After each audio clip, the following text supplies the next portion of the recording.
قرآن پاک کا 10واں پارہ وَاعْلَمُوا۔ اس آیت میں اللہ تعالیٰ ارشاد فرماتے ہیں وَاعْلَمُوا أَنَّمَا غَنِمْتُم مِّن شَيْءٍ فَأَنَّ لِلَّهِ خُمُسَهُ وَلِلرَّسُولِ وَلِذِي الْقُرْبَى وَالْيَتَامَى وَالْمَسَاكِينِ وَابْنِ السَّبِيلِ۔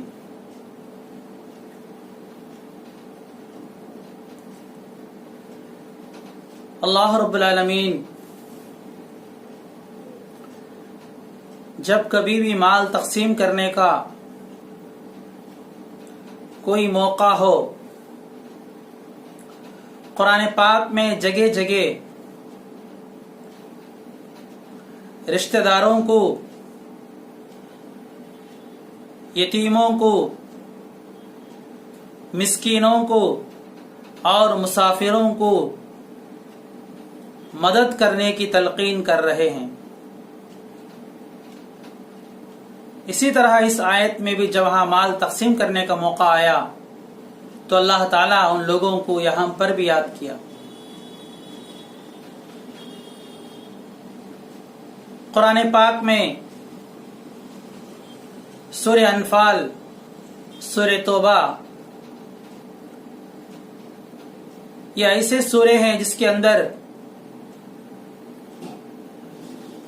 مسلمانوں کی تقویت کی بات ہو رہی ہے۔ تو آج ہم خلاصے کلام کے طور پر اس کی ابتدائی کچھ اعمال تاکہ ہماری تقویت کیسے ہو،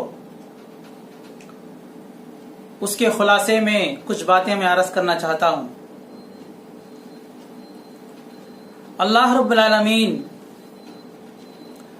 رشتہ داروں کو، یتیموں کو، مسکینوں کو، مسافروں کو دینے کی، ان کی مدد کرنے کی اللہ تعالی ہمیشہ قرآن پاک میں کئی جگہ تلقین فرماتے ہیں، کیونکہ یہ لوگ حقوق سے محروم ہوتے ہیں، لاچار، مجبور ہوتے ہیں۔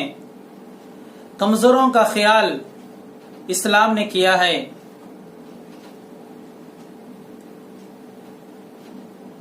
تو اس امت کو بھی اللہ تعالیٰ یہی حکم دیتے ہیں،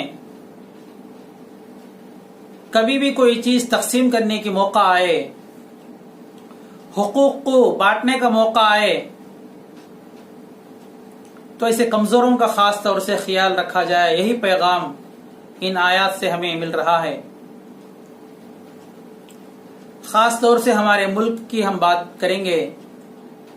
علامہ اقبال نے کہا سارے جہاں سے اچھا ہندوستاں ہمارا، ہم بلبلیں ہی اس کی یہ گلستاں ہمارا۔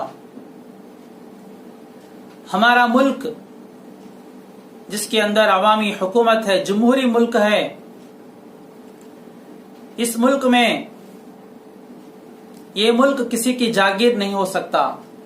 ایک بادشاہ ہو اس ملک پر قابض ہو جائے، اس طرح نہیں ہے، بلکہ یہاں عوام کی حکومت ہے، عوام کے چنندہ نمائندے کام کرتے ہیں۔ اور ہمارے ملک کے اندر 70 سالوں سے مسلمانوں کا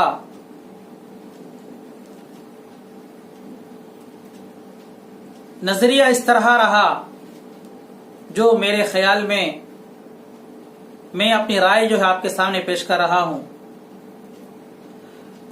کچھ رہنما نے دینی مذہبی دینی لائن سے مسلمانوں کو لے کر چلنے والے، انہوں نے اس طرح کام کیا ہے، اگر ہم تاریخ میں ہم دیکھیں گے کہ ہم مذہب کے لائن سے تو یہاں پر کام کریں گے، لیکن سیاسی لائن سے ہم اوروں کو آگے رکھیں گے، اور وہ لوگ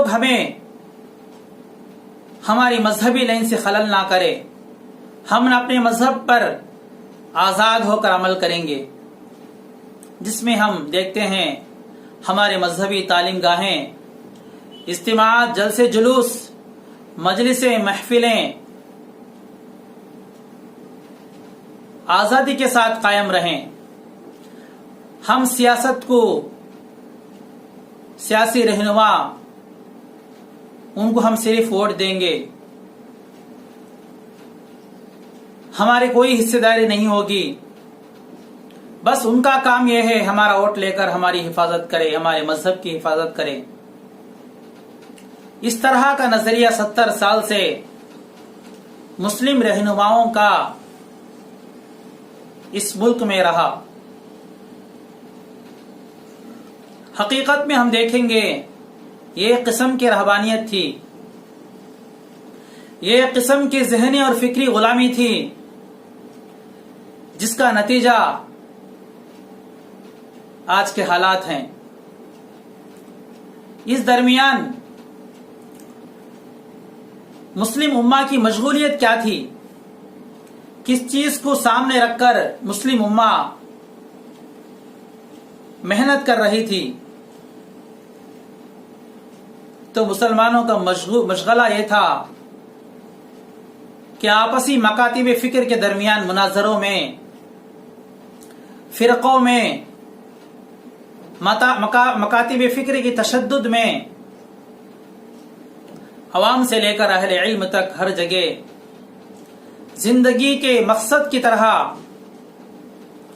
मकातिब फिक्र के दरमियान मसलक की हिफाजत के नाम पर प्रोग्राम तो होते रहे, लेकिन उसका जाहिर में कोई नतीजा नहीं निकला। हालांकि इस उम्मत को, उम्मत मुस्लिमा को अपनी तक़वियत के लिए बहुत कुछ करना था। खास तौर से मुस्लिम रिजर्वेशन, हर शोबे में हमारी नुमाइंदगी, हमारी हिस्सेदारी कितनी थी, और हम उस मकाम पर अपनी नुमाइंदगी के लिए किन किन असबाब को हमें इख्तियार करना है। धीरे धीरे अपनी नुमाइंदगी को नुमाइंदे को वहां पहुंचाने के लिए किस तरह काम करना है, इस तरह हमने नहीं काम किया। और इसी तरह इस उम्मत को तालीमी तरक्की के लिए हमें क्या करना था, उसके लिए कैसे कैसे असबाब को हमें इख्तियार करना था, हमने नहीं किया। और मोहल्ला सिस्टम और मोहल्ला कमेटी, जो मोहल्ले की पाकी और सफाई, मोहल्ले में बसने वाले कमजोरों की मदद और उनको माली लाइन से इकोनॉमिकल, इक्तिसादी तौर पर उनको कैसे हम मजबूत कर सकते हैं, इसके बारे में गौर व फिक्र तक नहीं किया गया।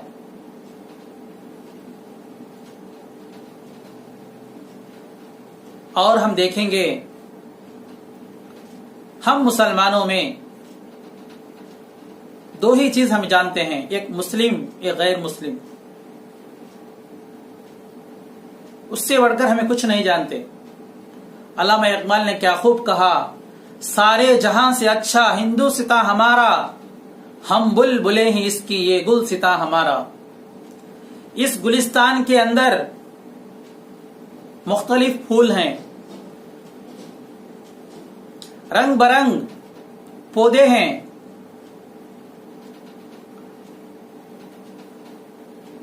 और मुख्तलिफ मजहब रखने वाले लोग यहां पर जी रहे हैं, बस रहे हैं।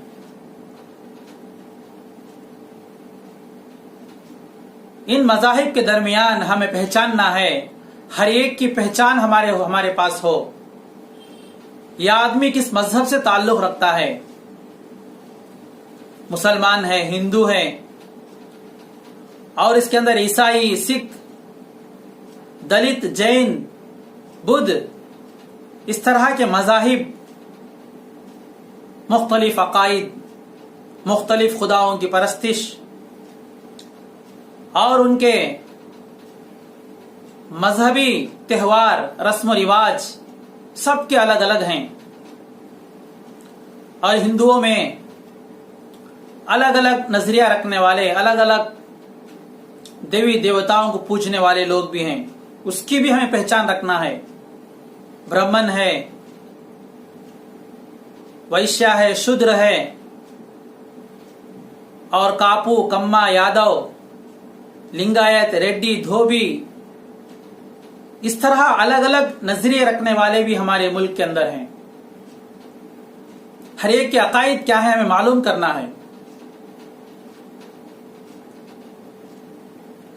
और इसका मकसद, जो लोग मुसलमानों को चाहते हैं, जिनके ऊपर जुल्म हो रहा है, मजलूम से मिलना है, अपने हुकूक की मांग के लिए, हिंदुस्तान की तरक्की के लिए, मुल्क को सारे आलम के अंदर ताकतवर बनाने के लिए और हमारे खोए हुए हुकूक को हासिल करने के लिए हम उनकी सबसे पहले पहचान करके उनको अपने साथ लेना है। उनके ऊपर भी जुल्म हो रहा है, वो भी मजलूम हैं, उनके भी बहुत सारे प्रॉब्लम्स हैं, उनको भी हमें साथ लेना है। सबसे पहले पहचान हो, साथ लेकर हिंदुस्तान हम बुलबुलें हैं इसकी, ये गुलसिता हमारा, इस गुलिस्तान के रंग बरंगीन फूलों को पहचानना है, हर एक की खुशबू को पहचानना है। उन तमाम को हम साथ लेकर इस मुल्क को आगे बढ़ाने के लिए, इस मुल्क की तक़वियत के लिए और हमारे खोए हुए हुकूक को हम हासिल करने के लिए हमें काम करना था, हमने नहीं किया। इंशाअल्लाह आगे हम करेंगे। एक बेदारी पूरी उम्मत के अंदर हम देख रहे हैं और इत्तिहाद तकरीर से नहीं, मैदान में काम करने से ही होगा। हमारे मुलाकातें, खुसूसी मुलाकातें हर तबके से, हर मजहब के मानने वाले से, उसके मजहबी रहनुमाओं से होना है। उसमें भी बहुत अच्छे लोग हैं, सच्चे लोग हैं, ईमानदार हैं,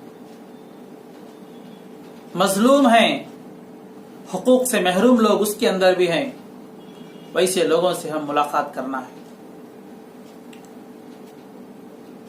तभी जाकर हम अपने मुल्क की, मिल्लत की हिफाजत कर सकते हैं, अपने देश की तरक्की हम देख सकते हैं। वरना हालात हम देखते हैं, मुल्क जो है बर्बादी के खाई में गिर रहा है, इसकी माली हालत बदतर से बदतर हो रही है। ऐसे वक्त में खास तौर से जो हिंदुस्तान की सबसे बड़ी कम्युनिटी, मुस्लिम कम्युनिटी को ये जिम्मेदारी होती है, ऐसे वक्त में मुल्क की हिफाजत के लिए सियासी लाइन से, समाजी लाइन से हमें आगे आना है। हमें रोटी, कपड़ा, मकान, बीवी, बच्चे, दुकान तक हमें महदूद नहीं होना है। हमारे मुल्क की, हमारे देश की हिफाजत के लिए, हमारे देशवासियों की हिफाजत के लिए, उनकी मेहनत के, कमाई की हिफाजत के लिए हमें आगे आना है। यही चीज कुरान का पैगाम है। कुरान का पैगाम क्या है? हमेशा आप देखेंगे, ज़कात का मामला ले लीजिए, सदक़े फितर का आप मामला ले लीजिए, गरीबों को मदद का आप मामला ले लीजिए, कुरान में जगह जगह यतामा, यतीमों की, मसाकीन, मिस्किनों की, वब्न सबील, मुसाफिरों की मदद का अल्लाह ताला हुक्म फरमाते हैं। इसलिए कुरान पाक का एक पैगाम है कि हम जो है मुल्क में बसने वाले हर एक की खैर खाही हमें करना है। हमारे देश की रक्षा के लिए हमें मेहनत करना है, कोशिश करना है, तभी जाकर अल्लाह की मदद हमें आएगी। दुआ कीजिए अल्लाह रब्बुल आलमीन कुरान पाक के तमाम आयतों को पढ़कर اس کے پیغام کو عملی طور سے میدان میں لے کر جانے کے اللہ تعالیٰ توفیق عطا فرمائے. جزاکم اللہ خیر. وآخر دعوانا ان الحمدللہ رب العالمین. السلام علیکم ورحمۃ اللہ وبرکاتہ.